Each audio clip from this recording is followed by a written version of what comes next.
ومن يشاقق الرسول من بعد ما تبين له الهدى ويتبع غير سبيل المؤمنين نوله ما تولى ونصله جهنم وساءت مصيرا. انتهى يا واسنا من يقول حديث النبي صلى الله عليه وسلم توني من كذب علي متعمدا فليتبوأ مقعده من النار. انتي يبما ما قام النبي صلى الله عليه وسلم kó tètè yá yín àga tí òun á jókòó sí nínú náà. So àwọn ọmọ bóyá hadith yẹn tí ó fẹsẹ̀ rinlẹ̀ tó bá fẹsẹ̀ rinlẹ̀ tí ó pàtàkì kí àwọn afárá túmọ̀ ṣàlàyé àwọn ọ̀rọ̀ báyìí ní àwọn ìjókòó ìdánilẹ́kọ̀ọ́ wọn. Naam, lórí yẹn arákùnrin tí à ń sọ̀rọ̀ nípa ẹ̀ ní tí òun ṣe òní pé ọ̀rọ̀ anábì sallallahu alaihi wasallam tó bá bá ìfẹ́ inú ẹ̀ mu yóò mu èyí tí ó dẹ̀ kì í ṣe ọ̀rọ̀ anábì náà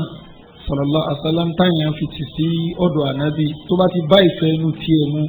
yóò lò. sọ̀rọ̀ pé àwọn àfa aláàjì sọ párísì kan sahih odò ẹ̀fù kò sí tó kàn wọ́n pẹ̀lú yẹn làákàyè ló fi ń ṣe tẹ̀síhì àti tad'if làákàyè òun ló fi ń ṣe tẹ̀síhì ló fi ń ṣe tad'if ibi tí àwọn àfáàdẹ ti ní problem pẹ̀lú ẹ̀ gangan lélẹ́yìí ráàyè rẹ̀ àbí ráàyè àwọn ọ̀gá tó kátìrà wọn so in tí wọ́n bá ti sọ òun ni nǹkan tí ó jẹ́ final so ọ̀rọ̀ ikébéyà man kadhaba alayya muta'ammidan falyatabawwa maq'adahu minan nar irú yẹn ń sọ òun lè kó ti hadith yẹn ó ti ẹni sí but yóò ní kí ó rí àdáparọ́ kan máa nàbí tó bá làákà ìmú kó mọ́ tún lò yẹn náà yóò lo man kadhaba alayya muta'ammidan ẹni tó bá mọ̀ parọ́ mọ́ mi falyatabawwa maq'adahu minan nar ibi tí ó dé sínú náà kó máa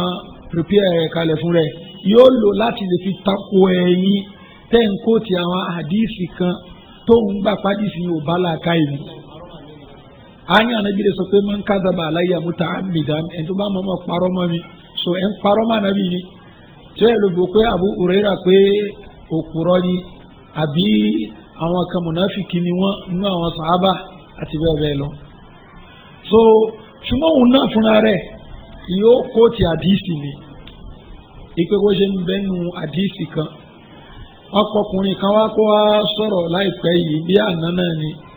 wọn lóun náà mọ̀ ń pa ìtàn ilẹ̀ Yorùbá ní òun náà sọ kátikàti so ìgbà tí yẹn máa sọ̀rọ̀ láyé àdìsí ànábì kan ó dẹ̀ parọ́ ń bẹ̀ ó lè mọ̀ pé rọ́ ló ń pa o ṣùgbọ́n àdìsí tí ó exist ni àfa alágége ò takò wípé ìyẹn ò correct torí pé kí ni ó bá nǹkan tó fẹ́ sọ ó bá a mu sàwọn eléyìí wọn ládìsí kan gbà àfi tó bá bá làákà ìwọ̀n mu ìdí ò bá dẹ̀ ń ṣàdìsí náà tó bá ti bá làákà ìwọ̀n mu wọn máìndì kẹlẹ́ mọ́ anabi sallallahu alaihi wasallam ṣùgbọ́n wọn àfa aládìsí ni nítorí pé à ń wẹ̀rì káwá parọ́ mọ́ anabi sallallahu alaihi wasallam ní tí ò bá ti wà sahih kò wà sahih ni ní tí ò bá ti lálàáfíà kò lálàáfíà yìí ṣùgbọ́n àwọn ẹni wọ̀nyí a gbọ́dọ̀ wà kí á fún pa wọn gan gẹ́bí tí mo sọ lẹ́ẹ̀kan in tó ń dùn wọn òní páwọn èèyàn ń já lẹ́yìn wọn gan réètì táwọn èèyàn fi ń já yẹn réètì yẹn lágbára ìkànnì wọn ó ní ẹ ṣọ́ra jákèmọ́lá àbí kí náà ń pè é ẹ̀yìn èèyàn gbẹtugbẹtu náà fi ń bá ọmọ yín sọ̀rọ̀ gbẹtugbẹtu òun náà fi ń bá wọn sọ̀rọ̀ ẹ̀ka nípa ọmọ yín náà kàn ṣe é lò ṣé ẹni tó ń takò à ń lo àwọn nǹkan yìí ló máa ó present evidence fún ọmọ dẹ̀ ní kí ó wà convince pẹ̀lú ẹ̀ wọ́n náà present ti tiẹ̀ náà so ọ̀rọ̀ lórí ìmọ̀lélẹ́ yìí ṣùgbọ́n ti di pé tó kù táwọn lè máa ṣe ní káwọn ọmọ parọ́ ẹni tí nǹkan ṣàṣọ láti lè fi bà àwọn èèyàn jẹ́ àwọn àfọwà gbọ́dọ̀ dákẹ́ àwọn àfọ súnà náà gbọ́dọ̀ dákẹ́ lórí eléyìí torí wípé intan sọ ìtọ́jú òdodo ni pẹ̀lú ẹ̀rí so agbègbè yìí ni tí àwọn emphasize ni so ìparọ́ máa nàbí sallallahu alaihi wasallam nídìí ẹ̀ ẹ̀sìn yìí tó bá ṣe pé intan sọ wrong ó yẹ kí ó ti káti ráwọn tí ó mọ̀ takò nú àwọn ẹni ìṣáájú tán jẹ́ ní ọlọ́run gbogbo àwọn tabi'un ó yẹ ká ti takò ṣùgbọ́n táwọn àbáyẹn ń sọ náà là ń sọ títí dìsín ẹ̀yin lẹ́ ń yẹ kúrò ń bi nǹkan yẹn ẹ̀yin lẹ́ ń gbé nǹkan tuntun ní ìwọ́nú ẹ̀sìn ni so bó láti wá fẹ̀sìn lẹ̀ tá a máa tẹ̀lé yìí bákan náà ẹ̀yin tẹ̀lé ń ṣe lẹ́yìn náà ní àwọn west lẹ́ ń tẹ̀lé ẹni tó ń takò wípé òṣùpá ó pín sí méjì yóò gbà wípé àwọn kankan ń bẹ tó ṣe pé bóyá wọ́n ń pè ní àwọn stars kan ń bẹ níbì kan planet kan ń bẹ àwọn ibì kan ń bẹ tí wọ́n ń pè ní Milky Way galaxy tán gbogbo yóò gbà wọn òòrè rí kankan rí bẹ́ẹ̀ ni but aláwọn scientists ló sọ facts ni wọ́n mú wá yẹn ibi tó jókòó sí náà ló jókòó sí o rí kankan ní gbogbo àwọn kan tó believe kó exist yìí ju pé torí pé kí ni àwọn scientists náà ni wọ́n sọ so ṣùgbọ́n bá yẹ pé nǹkan kan máa wá rinlẹ̀ nílùú Ànábì sallallahu alaihi wasallam alẹ́lẹ́ yóò bá làákà yìí mò ń fáwọn èèyàn kan ní àpèjúwe lánàá ìkànnú àwọn tí wọ́n jẹ́ evolutionist Richard Dawkins ó ń sọ fún àwọn ọmọ rẹ̀ nínú class àwọn students ẹ̀ ó ní do you know that we all have a common ancestor ṣé gbogbo yín mọ̀ wípé a ní bàbá kan náà bí àsìn bàbá kí n pè bẹ́ẹ̀ ó ní fish ẹja pé gbogbo wa bàbá kan náà la jọ ní nípìnlẹ̀ òun náà lẹ́ja so ó ń gbé theory evolution wọlé torí pé àwọn abili gbé láti àmú ẹ̀bà nǹkan kan àwọn kan bẹ̀rẹ̀ sí fọ́ọ̀mù ó ń ṣe kínní ó ń transform sí nǹkan míì ìgbà tó yá ó dẹja látara ẹja ó di kínní ẹja bẹ̀rẹ̀ sí ní ìyẹ́ ó dẹyẹ tó ń fò ìgbà tó yá ìyẹ́ rẹ̀ padà sí ní ṣe kínní ó di ọ̀bọ ó di gorilla látara ẹni ó di pé kínní ape lára ni ọmọ ènìyàn àkọ́kọ́ ti wá